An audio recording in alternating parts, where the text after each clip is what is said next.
This is the Bryn Cooper Show, where we discover what's inside the deep, dark hole called your mouth. Are you ready? Right. Welcome everybody to another episode of the Bryn Cooper Show, as we're calling it around here these days.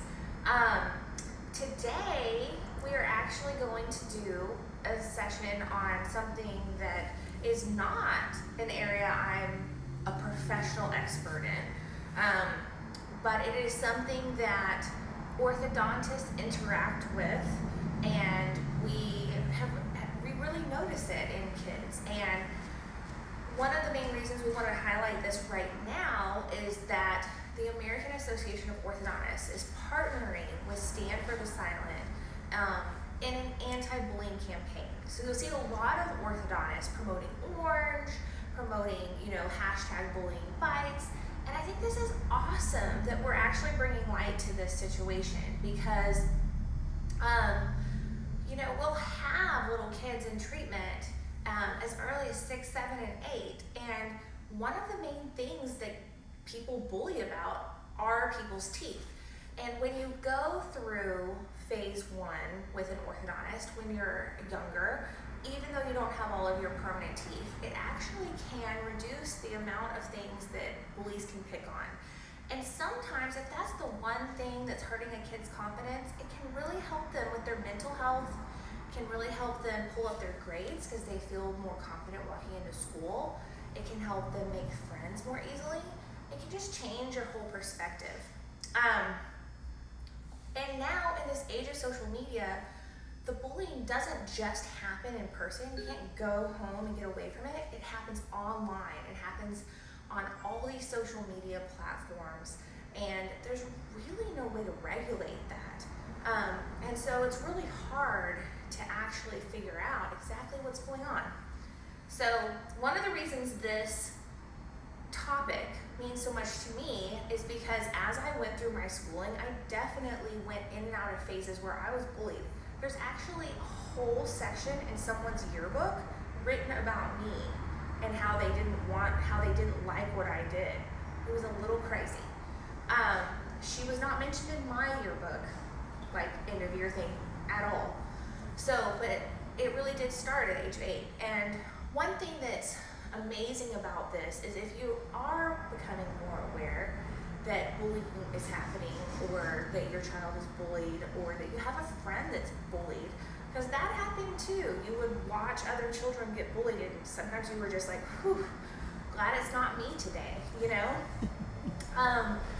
But being aware of these things, how to talk to people, how to actually try and reach out to the bully themselves, and how to actually reach out to the people who are bullied.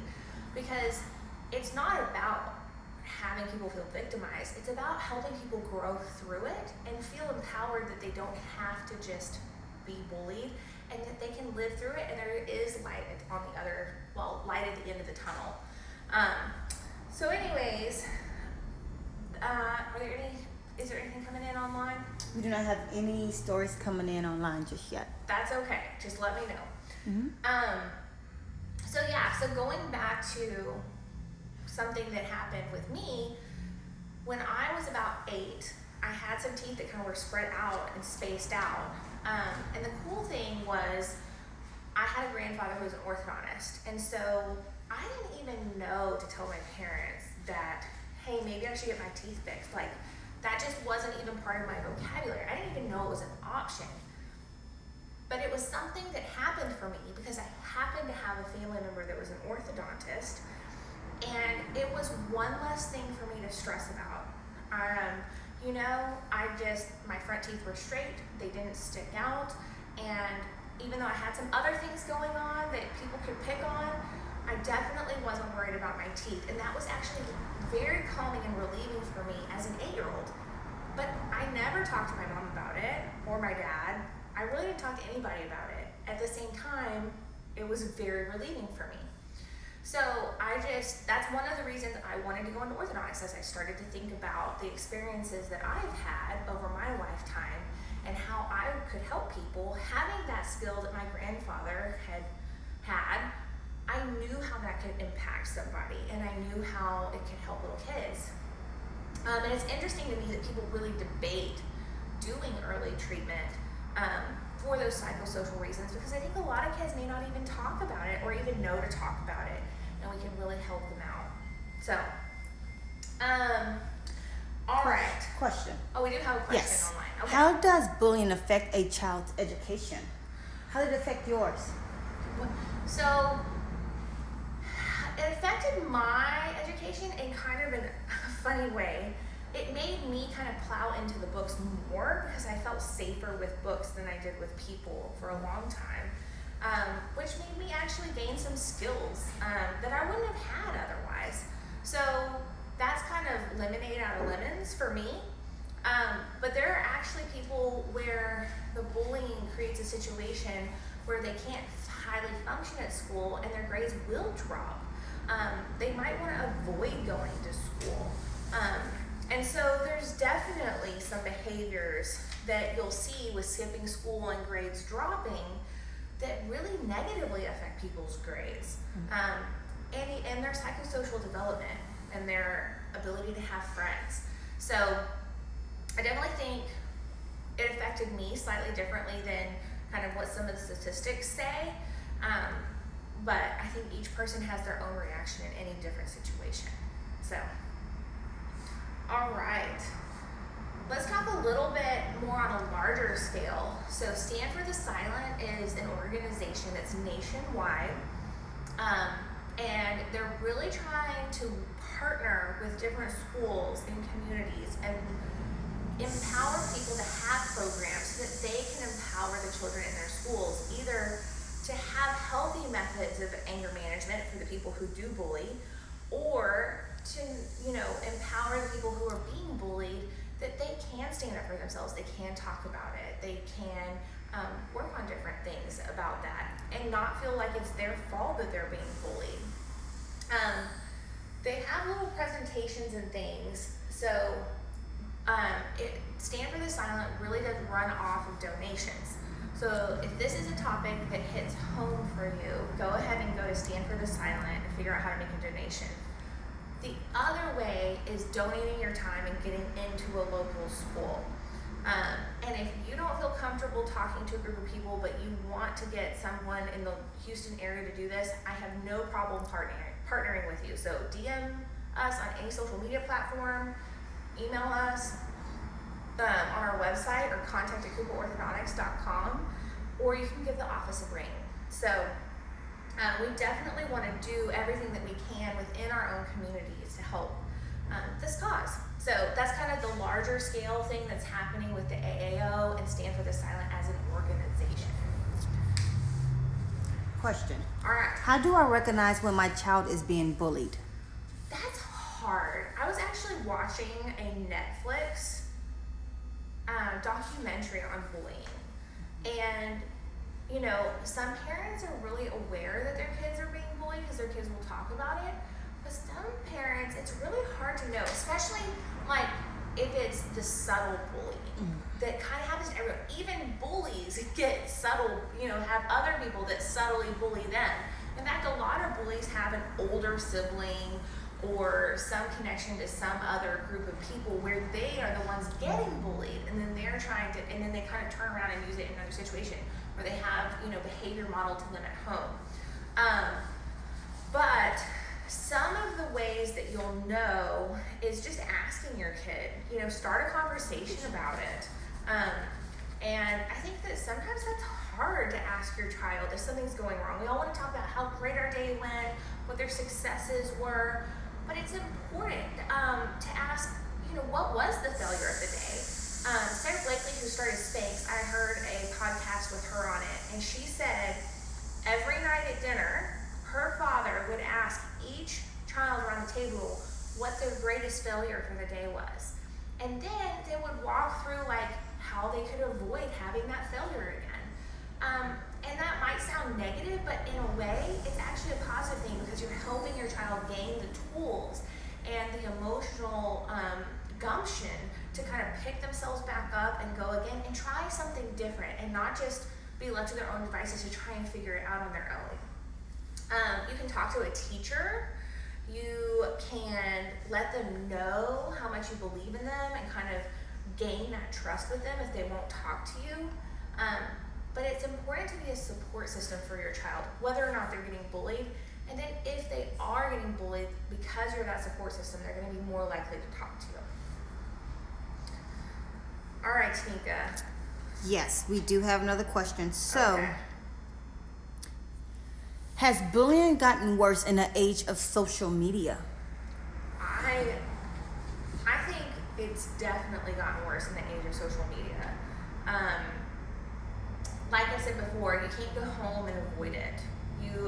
There's always that social media inlet to your child's phone or computer, and there can be tons of stuff going on while they're in your house and you have no idea. Just direct messages through Facebook or Instagram, yes, you can go back and read them later, but it's hard for like a normal person just to recover those messages if they get deleted, you know?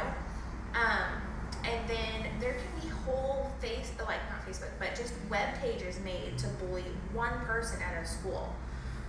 So I think that bullies now have a whole other way to try and reach out to somebody and bully them.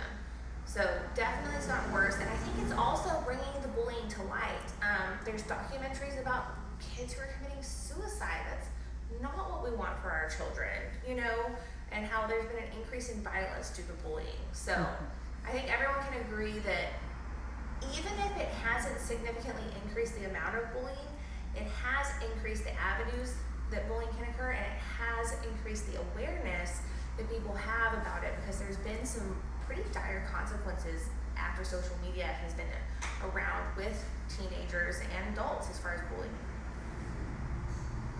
All right, we do have a question from Heather, and it says, once you notify the teacher, what's next? So it depends on how the teacher responds. Hopefully you're going to have a teacher that's empathetic and wants to listen and wants to help out with it. But there are definitely teachers that will say things like, oh, kids will be kids, you know, or this stuff happens, it'll blow over, or, you know, if I didn't see it happening, I can't really do anything about it. So there are some things that, you know, you'll want. Those are red flags if your teacher says things like that, because schools are supposed to be these bully-free zones, and you have a right to go to school and be able to learn and feel safe while you're doing that.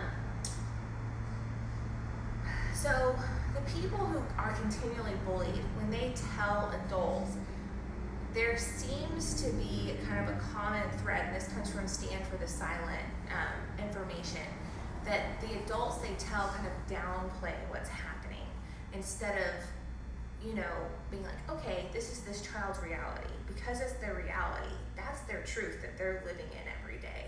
And we need to figure out how we can help change the perception or the reality that they're living in, so that that's not their truth every day. They're not scared every day.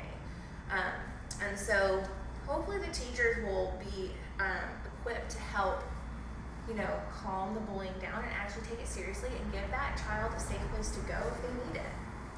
Okay.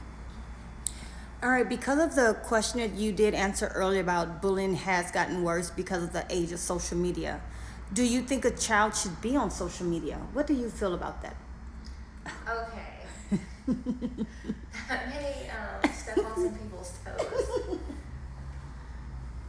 I'm on social media right now, but, you know, I hope that it's for a force of good. And I don't want social media ever to be used as this kind of a bad thing. But there's a lot of tracking. There's a lot of stuff going on. And I think that even kids on social media get bombarded with advertisements. They are, you know, the computer systems behind the social media are trying to get your kids addicted to them. So I think you have to balance that. I think it's an individual thing. Some people are really addicted to social media and things like that. Maybe you should watch for that in your child, and maybe you should try and limit their screen time and help them with that. But for some kids, it's no big deal, and trying to limit it would actually make it something more exciting for them. So I think you need to take that on a very, very individual basis. And I definitely can't say say that as a blanket statement, no children should be on social media. I can just tell you what I've done and what my opinion is as far as the individual basis. So there you go. All right. I think that's all the questions right now. That's awesome. Those were really good questions, everybody.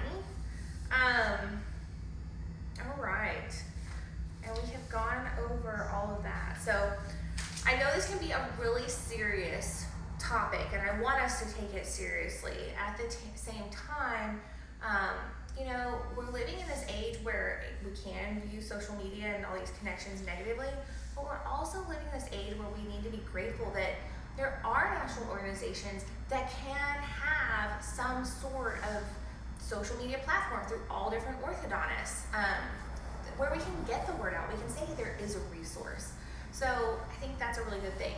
And we have one other thing going on. Yes. What steps can we take? What can we do to help with bullying? Okay. So I think that the best place to go is a resource like Stand for the Silent, because you can donate to Stand for the Silent because they run purely on donations. The other thing is you can partner with your local schools. You can help them get some of these programs going. You can do a talk on bullying. And Stand for the Silent will actually bring their people in and do it, I think, for some sort of, I don't know exactly how the donations work, but you can reach out to them. And then sometimes they'll send you the materials and you can do the presentation.